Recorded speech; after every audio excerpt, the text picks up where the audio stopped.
It's no secret that Japan is one of only 2 advanced nations in the group of 7, alongside the United States, that still enforces the death penalty. What's more, the vast majority of the Japanese public firmly supports it. And when you hear about this case, it's easy to understand why. The brutal murder of the Matsumoto family wasn't just unjustifiable. It was so gruesome, so horrifying, that it reverberated not just through Japan, but across 2 nations. And by the end of this video, you might find yourself agreeing with the majority. Because trust me when I say, this is one of those cases that will carve itself into your memory forever. To get started, let's get to know the Matsumoto family, the kind of family that looked like they had it all. 41-year-old Shinjiro Matsumoto was a well-known businessman in his town. He lived with his stunning wife, Chika, who was 40, and their 2 young children, a son who was just 11 years old and a daughter who was only 8. Together, they were the picture-perfect family in Japan. They lived in one of the most luxurious houses on their street, and Shinjiro drove a Mercedes-Benz, a rare sight in Fukuoka back in 2003. Their lifestyle was the envy of many, but as with many stories like this, the reality behind closed doors was far from what it seemed. Police investigations later revealed that the Matsumoto family was in a deep financial crisis. For context, Shinjiro had taken over his father's barbecue restaurant at a young age and worked hard to save enough money to buy their impressive house. But despite his success, Shinjiro had a taste for luxury. He loved cars and spent lavishly, ignoring his father Yoshito's repeated warnings to manage his finances wisely. The family's troubles began when a livestock disease outbreak caused business at the barbecue restaurant to plummet. The restaurant was forced to close for several months, leaving the Matsumotos with no income. Shinjiro then shifted his focus to a clothing store he had opened 3 years earlier, hoping it would be their saving grace. Unfortunately, the fashion industry wasn't as forgiving. Shinjiro lacked experience and made poor decisions, which led to significant financial losses. Despite this, he doubled down by expanding into online sales, investing heavily in stock to sell. But then again, the gamble didn't pay off, and his debt spiraled out of control. By this point, Shinjiro owed a staggering 10 million yen, around $63,000. With just 2 months to repay the debt, he had no way out. His house and car were already mortgaged to the bank, and legal borrowing channels were closed to him. Out of desperation, Shinjiro turned to loan sharks, known for their ties to criminal gangs and their terrifying methods of collecting debts. So, with all that being said, this was the first theory formed when the tragedy struck on June 20th, 2003. That morning, at around 6:30 a.m. in Fukuoka, Japan, Shinjiro Matsumoto's father, Yoshito, arrived at his son's house like he did every day. But that day, something was off. He rang the doorbell a few times, but no one answered. Now, Yoshito lived really close to his son's house and was super close to his 2 grandkids. He would visit every day to take them to school, and by this time, his daughter-in-law, Chika, would usually be up making breakfast for the family. But oddly, that day was a complete silence. That's when Yoshito's instincts kicked in. Something wasn't right. Luckily, he had a spare key to his son's house, so he rushed back to his home to grab it. When he returned and opened the gate, he immediately noticed something strange. The Mercedes-Benz was missing from the driveway. Could the whole family have left earlier than usual?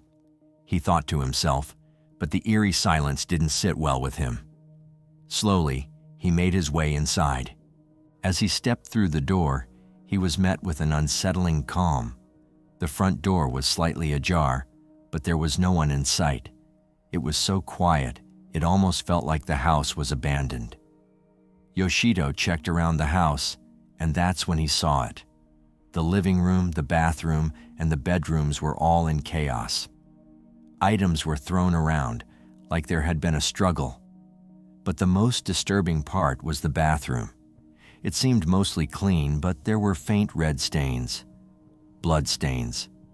Panicked, Yoshito quickly called his son's workplace, hoping to get some answers. However, the staff at the clothing store told him that Shinjiro hadn't shown up for work yet. That was it. Without wasting another moment, he called the police. And within no time, the Fukuoka City Police arrived at the Matsumoto home. At the entrance, they found odd, disjointed footprints, small bloodstains, and drag marks leading away from the front door. It seemed like someone had been struck down right there. There was blood on the floor, and despite efforts to clean up, the forensic team had no problem finding the traces. The children's bedroom also had signs of a struggle, though not many. What really made things chilling, though, was the bathroom. Blood was splattered everywhere, on the walls, between the tiles. It was clear that someone had tried to clean it up, but they didn't do a very good job. The amount of blood suggested that whoever was hurt there had been seriously injured. At this point, the police confirmed that all 4 members of the Matsumoto family were missing. The house had been ransacked and everything of value, cash, jewelry, even the Mercedes, was gone. The police's initial conclusion was that it was a robbery, but it quickly became clear that things had escalated to something much worse. Now, finding the Matsumoto family was the top priority, whether they were alive or dead. If this was a murder, they feared the bodies might have been disposed of. So, the police decided to trace the missing Mercedes-Benz and start looking into Shinjiro Matsumoto's personal and social connections to find any leads that could help solve the mystery. That's how the investigators found out about Shinjiro Matsumoto's significant debt to loan sharks, which led to a theory that maybe the collectors had gone too far in their attempts to get the money back. The police also considered the possibility that in a moment of desperation, Shinjiro Matsumoto himself may have killed his entire family and then taken his own life. This idea seemed to make sense at first, but Matsumoto's father, Yoshito, was not convinced. He knew his son still had some savings, and more importantly, he and his wife owned 2 houses in Fukuoka, along with a house in the countryside. If Shinjiro had asked for help, Yoshito was certain he would have done everything in his power to assist him in repaying the debt. There was absolutely no reason for his son to resort to such extreme actions. Yoshito also pointed out that his son was not the type of person to give up on life. Shinjiro was known to be strong, optimistic, and deeply dedicated to his family. At just 41 years old, Yoshito believed it was unlikely that his son would take his own life. He was confident that the Matsumoto family had fallen victim to a criminal gang of loan sharks, and not that his son had turned violent. As these theories swirled and many questions remained unanswered, something unexpected happened. Around 6 p.m. on the same day, the investigation team received a new report. 2 workers were operating a tower crane in Fukuoka Bay where they were moving large container goods.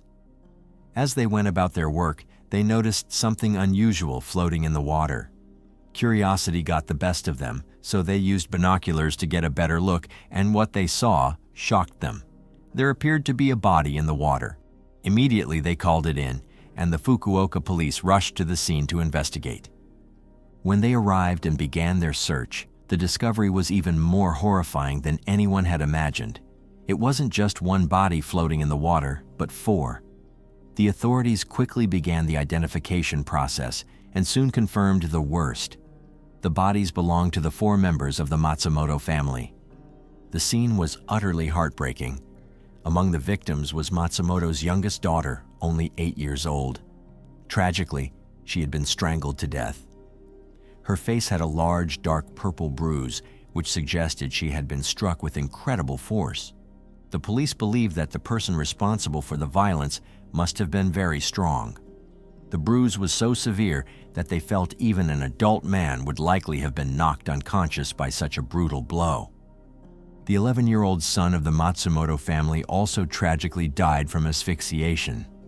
Bruises were found on his arms and legs, which indicated he had likely been stepped on. The police suspected that there was more than one perpetrator involved in the crime, one person holding the boy down while another used a rope to strangle him. It was a horrific scene, suggesting a coordinated attack. Shinjiro Matsumoto, the father, wasn't spared from the violence either. His body showed signs of multiple injuries, and his head had been struck with such force that it fractured his skull.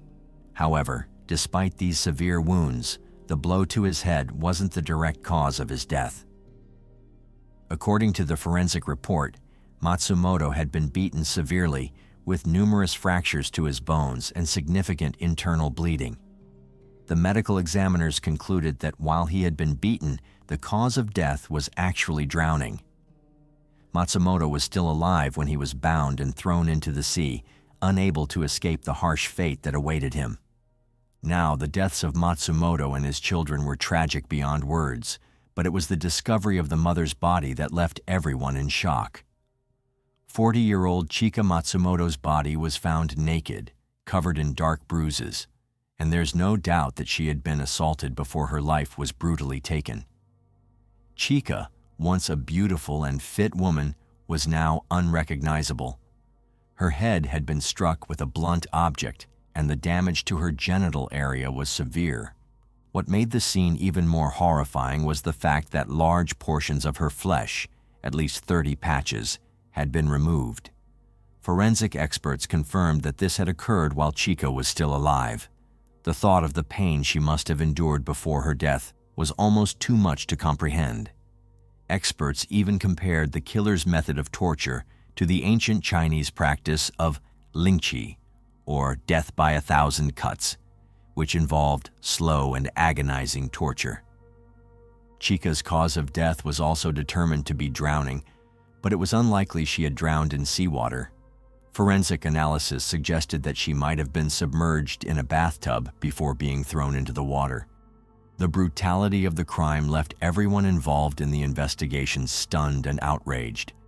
The killer's methods were so barbaric that they could hardly be processed by the team working to bring justice for the Matsumoto family. It was at this point that they began to seriously consider Yoshito's theory that the Matsumoto family had been targeted by loan sharks and other underworld figures as retaliation for unpaid debts.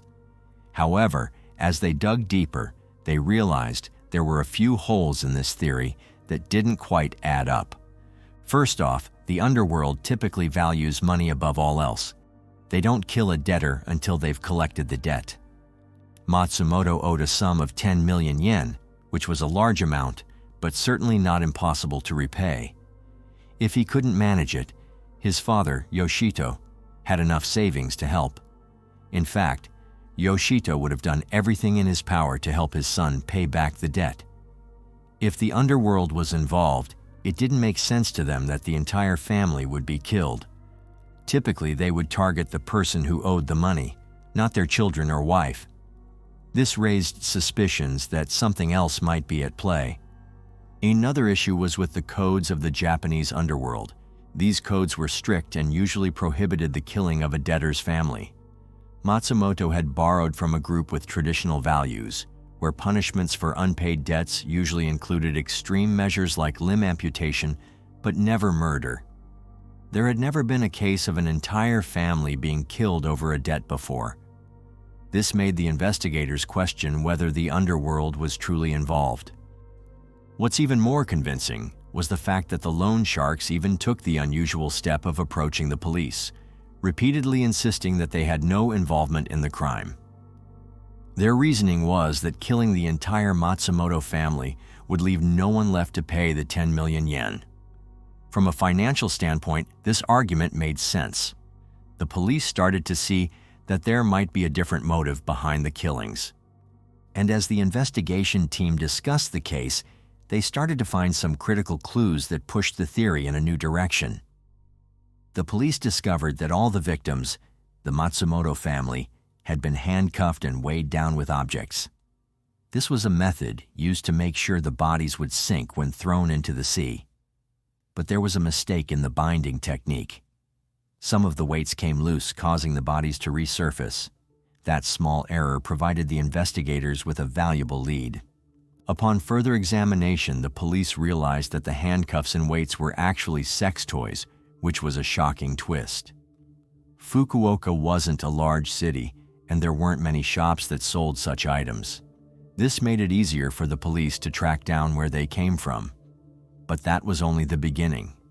The investigators also found DNA from semen inside Chica's genital area, most likely belonging to the perpetrator. They also discovered skin flakes under her fingernails, suggesting that she had fought back with great strength. The skin fragments were from 3 different individuals, which immediately pointed to multiple attackers.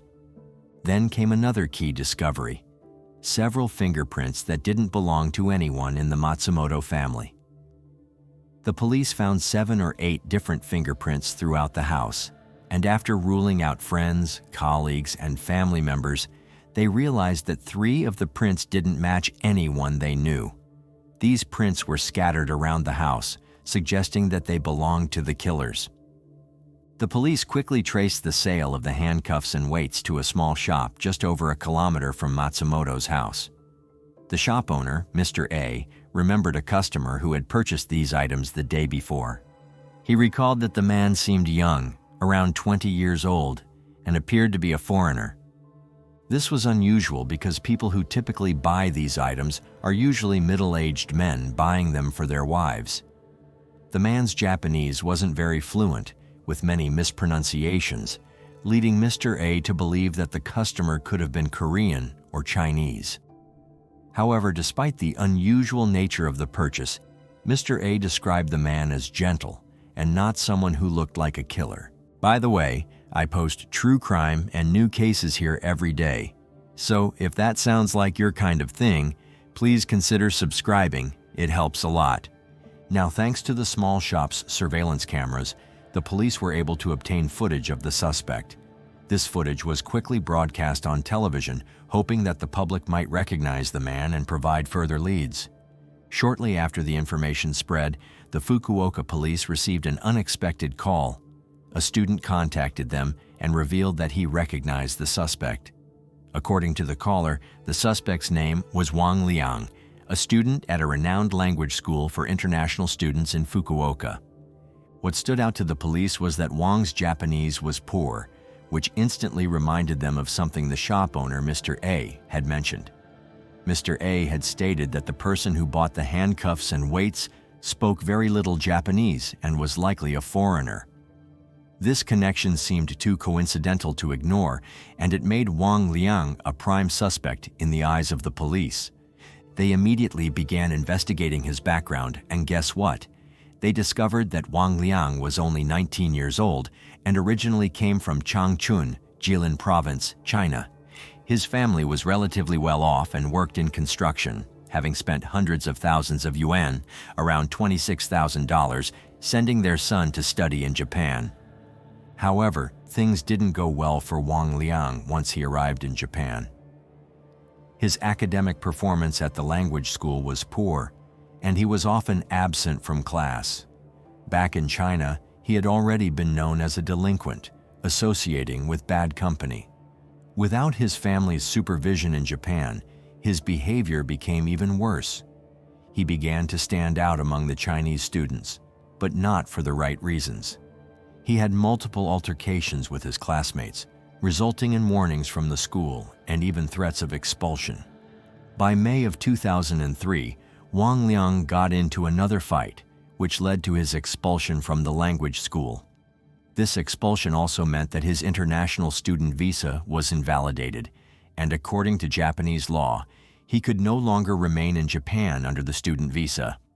At the end of 2002, Wang Liang returned to China, falsely telling his family that he was continuing his studies at another language school. His family gave him approximately 190,000 yuan, about $26,000, hoping to support his education. However, Wang's time back in China didn't last long.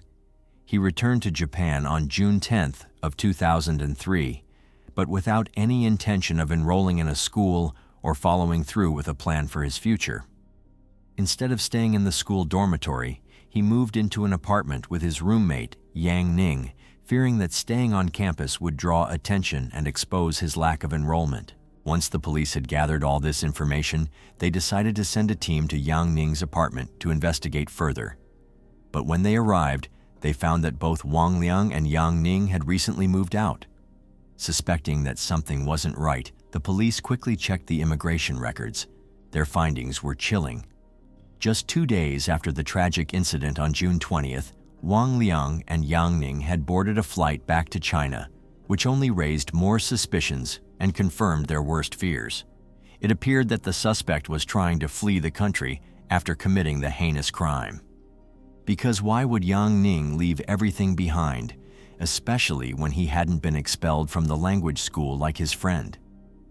It became clear to the investigation team that there was more to this story. Earlier on, they had suspected that more than one person had been involved in the murders, and now it seemed that Yang Ning might be just as guilty as Wang Liang. So, the police started digging deeper into Yang Ning's background to see if they could find something that linked him to the crime. What they discovered was shocking. Yang Ning, just 20 years old, came from a completely different background than Wang Liang. He was also from Changchun, Jilin, but his family was well off. His father worked as a mid-level city official. Unlike Wang Liang, who often skipped school and wandered the streets of Japan, Yang Ning was focused and responsible, working at a burger restaurant to support himself. The two young men had known each other since they were kids in China, but their relationship grew even closer once they both found themselves in Japan. At first, Yang Ning seemed like a decent person, but the more time he spent with Wang Liang, the more he began to change. Wang Liang was a troublemaker, gambling, drinking, and visiting shady places like red light districts and bars run by the Chinese underworld. He would buy sex toys and engage in illegal activities, and soon enough, Yang Ning was caught up in the same dangerous lifestyle. Yang Ning went from being a hard-working, responsible young man to someone who indulged in alcohol, gambling, and even bullying other students with Wang Liang. Despite their growing reputation as troublemakers, many of their classmates couldn't believe that the two could be capable of something as horrific as murder. But the police knew better. They understood that murderers often had a dual personality, appearing harmless and kind one moment, then capable of unspeakable violence the next. With this in mind, the investigators refused to rule out the possibility that both of them were involved in the brutal deaths. And at Yang Ning's former rental apartment, the Fukuoka police uncovered a chilling collection of evidence. They found numerous hair samples and fingerprints on various items around the apartment. After thorough analysis and comparison, they made a stunning discovery. The DNA from the skin flakes under Chica's nails matched both Wang Liang and Yang Ning. But that wasn't all. The fingerprints from the apartment also matched those found at the Matsumoto crime scene. It was becoming undeniable. Wang Liang and Yang Ning were the murderers. While the Japanese police sought help from Chinese authorities to track down Wang Liang and Yang Ning, who had fled back to their hometowns in China, they kept pressing on. There was still one key question. Who was the third person involved in the crime? DNA from 3 individuals had been found under Chica's nails, and different fingerprints were discovered at the crime scene, meaning there had to be another accomplice. The investigation team quickly turned their attention to anyone closely connected to Wang Liang and Yang Ning, and it didn't take long to identify a new suspect, Wei Wei, another international student from Henan province in China. Wei Wei, 24 years old, was much older than the other two. He came from a wealthy family, with his parents owning a factory and being well-known entrepreneurs back home. Though his academic performance was average, Wei Wei took his studies seriously. After completing his mandatory military service, his family arranged for him to study abroad in Japan in 2001. As mentioned, Wei Wei was known for his dedication to his studies. He rarely skipped classes or left early unless there was a legitimate reason. However, in the months leading up to the crime, his behavior began to change. He started missing several days of school at a time, offering excuses such as illness, part-time work, or poor mental health. According to some Chinese international students, Wei Wei had suddenly become close friends with Wang Liang and Yang Ning, about 6 months before the incident. This new friendship, however, wasn't just about casual bonding. Wei Wei, who had trained in martial arts during his time in the military and won several provincial competitions, started teaching Wang Liang how to fight. Wang Liang had a reputation for getting into fights, but he wasn't always successful, so it made sense that he would seek training from someone skilled in combat. The trio often spent time at bars owned by the Chinese underworld, indulging in drinking and partying. But things had changed for Wei Wei. His once wealthy family faced financial instability, and he couldn't handle the loss of his comfortable life. This shift left him bitter and resentful, which led him deeper into destructive behaviors, drinking to numb his feelings and associating with increasingly bad influences. In fact, in March 2003, Wei Wei and another Chinese national had been involved in a robbery. They stole 260,000 yen from 2 students leaving an internet cafe. The victims knew Wei Wei but didn't report the crime, fearing retaliation. Then, just before the tragic events in June, a female international student came forward, accusing Wei Wei of brutally beating her over a trivial matter. The police were now convinced that Wei Wei was likely an accomplice in the Matsumoto murders. Fukuoka police acted quickly, conducting an emergency investigation. They discovered something critical. Wei Wei had no exit records from Japan, meaning he was still in the country. To catch Wei Wei, the Japanese government swiftly issued an exit ban and launched an extensive manhunt. However, Wei Wei was one step ahead. He abandoned his residence and vanished without a trace. 2 months later, in August, a break in the case occurred. While shopping at an airport convenience store, Wei Wei got into a heated argument with the staff over a payment issue. This caught the attention of patrol officers who intervened to defuse the situation. Sensing the officer's presence, Wei Wei panicked and bolted, prompting the police to signal for backup. Despite his training in martial arts, Wei Wei could not outrun the authorities. A thorough search of his belongings revealed a plane ticket scheduled for departure in just 1 hour, bound for Shanghai, China. Now, Wei Wei proved to be a cunning individual. After his arrest, he refused to answer any questions, maintaining a stoic silence. Determined to connect him to the crime, the police extracted his DNA for comparison, and the results confirmed his involvement in the brutal murder of Chica's family. However, the case was far from closed. Wei Wei's silence about the whereabouts of Wang Liang and Yang Ning left investigators frustrated. Without their capture, identifying the mastermind behind the heinous crime remained a challenge. Japanese authorities pinned their hopes on China's law enforcement, anticipating swift action to apprehend the remaining suspects. Japanese media, however, were less optimistic. Many doubted the efficiency of Chinese law enforcement, predicting that the fugitives would adopt false identities and evade capture for years. Some even speculated that Wang Liang and Yang Ning might vanish into the shadows permanently. But surprisingly, just 2 months after fleeing to China, a breakthrough occurred. In Liaoyang, Liaoning province, a man reported suspicious behavior from a new co-worker. The co-worker, he claimed, was excessively lavish with money and often boastful. In fact, during a drunken rant, the man had confessed to committing a horrific crime, murdering an entire family of 4. Chinese police quickly detained the individual for questioning. At the station, the young man appeared visibly shaken, showing signs of severe anxiety. He collapsed at the sight of the officers and repeatedly asked about leniency policies for honest confessions. Under the promise of a lighter sentence for cooperation, the suspect admitted to being Wang Liang. Unlike Wei Wei, Wang willingly revealed the whereabouts of his accomplice, Yang Ning, leading to Yang's swift capture.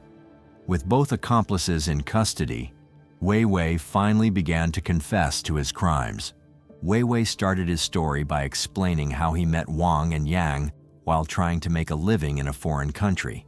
At first, he was a law-abiding student focused on his studies, but life had not been kind. As mentioned earlier, financial troubles plagued his family back home, and they constantly urged him to find work and send money. Meanwhile, Wang and Yang openly bragged about their small-scale thefts. They claimed to have stolen money and belongings from their doormates with ease, always avoiding detection. Wei Wei initially dismissed their stories, viewing them as reckless troublemakers. However, as his financial situation worsened, their words began to linger in his mind. He tried to stay focused, but when his family's pleas for help grew more desperate, he reluctantly accepted Wang and Yang's offer to help him out. One evening, Wang and Yang took Wei Wei to a fast food restaurant where Yang had once worked. They asked him to stay outside while they went inside. Moments later, they emerged with bags of stolen cash, 2,300,000 yen in total. Smiling, they handed Wei Wei 700,000 yen, claiming it was his share. Wei Wei was torn between gratitude and guilt. The money seemed like an easy solution to his problems, but deep down, he knew it was wrong. What started as hesitation quickly turned into temptation. The thrill of how simple the crime seemed was irresistible. The very next night, Wang and Yang invited Wei Wei to join them for another theft. This time, they targeted a teacher's dormitory. Under their guidance, Wei Wei snuck inside and managed to steal 50,000 yen. Though the amount was small, the adrenaline rush and the success of the operation made Wei Wei feel invincible. Over the next 6 months, Wei Wei's behavior changed drastically. He went from being a serious student to someone consumed by greed and recklessness. He participated in scams, stole valuables from fellow students, and even resorted to physical violence when things didn't go his way. Despite being briefly detained for an assault, he was undeterred. The world of crime had taken hold of him. Then came the night that changed everything. Wang and Yang presented Wei Wei with a bold plan to rob wealthy locals, promising it would be their big break. They assured him that with the money they would steal, they could all live comfortably for the rest of their lives. Eager for the riches and blinded by ambition, Wei Wei agreed without hesitation. The group began scouting potential targets, searching for people who displayed signs of wealth, such as luxury cars and grand homes. They soon set their sights on Shinjiro Matsumoto, a man who drove a high-end Mercedes-Benz and lived in a spacious 2-story villa. For a week, they observed his routine, learning that he and his wife worked during the day while their children attended school. Matsumoto often returned home late, leaving his family vulnerable in the evenings. On the night of June 19, 2003, the trio put their plan into action. They armed themselves with tools, including handcuffs and daggers, before heading to Matsumoto's villa. Breaking in through a window, they found the 2 children asleep, while Chika, Matsumoto's wife, was in another part of the house. What happened next spiraled out of control. Overcome by their emotions, the trio acted in ways that went far beyond their original plan. They restrained Chika and, fearing discovery, decided to ensure there would be no witnesses. Tragically, this led to a series of irreversible actions, leaving no one in the house unharmed. As the group searched the house for valuables, Matsumoto unexpectedly returned home. Hearing the sound of his car, they panicked and hid. When Matsumoto entered, they overpowered him and continued their search. However, their efforts yielded only 40,000 yen, a mere fraction of what they had anticipated. The amount, equivalent to about $250, was barely enough to cover basic expenses, let alone their dreams of living in luxury. To cover their tracks, Wei Wei, Wang Liang, and Yang Ning began erasing all evidence. They meticulously cleaned the scene, wiping away bloodstains and footprints. They then tied the bodies of the 4 members of the Matsumoto family to heavy weights, loaded them into the stolen Mercedes-Benz, and drove to the beach. There, under the cover of darkness, they disposed of the bodies in the water, hoping to leave no trace. However, the very next day, the Fukuoka police held a press conference, revealing details of the shocking case. The killers, watching the news unfold, felt a surge of panic. For the first time, they realized how deeply their crime had affected not just the victims, but the entire community. Unsure of what to do next, they began to discuss fleeing Japan and returning to their home country. But for Wei Wei, the thought of going back was unbearable. The shame he felt was overwhelming. He felt like he had lost his way, and returning home seemed like an impossible option. He also believed misguidedly that as an accomplice he would not face the death penalty if caught. So he made the decision to remain in Japan, thinking that perhaps the law would be lenient on him. In 2005, Yang Ning's fate was sealed. He was sentenced to death and executed almost immediately.